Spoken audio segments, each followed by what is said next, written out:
अस्सलाम वालेकुम।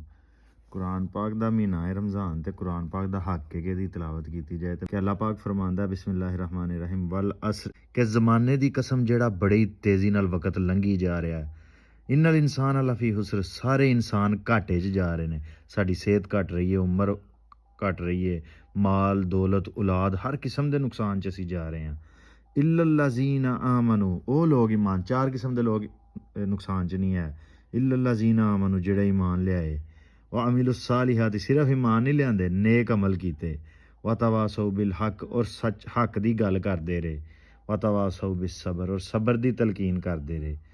अच्छा, ये चार खूबियाँ जिस इंसान च होणगियां वो घट च नहीं रहेगा, भावें वो मर भी जाए वो फायदे च। ईमान लियाया है, नेक अमल कीते ने, अच्छी नसीहत की और सबर की वसीयत की ने।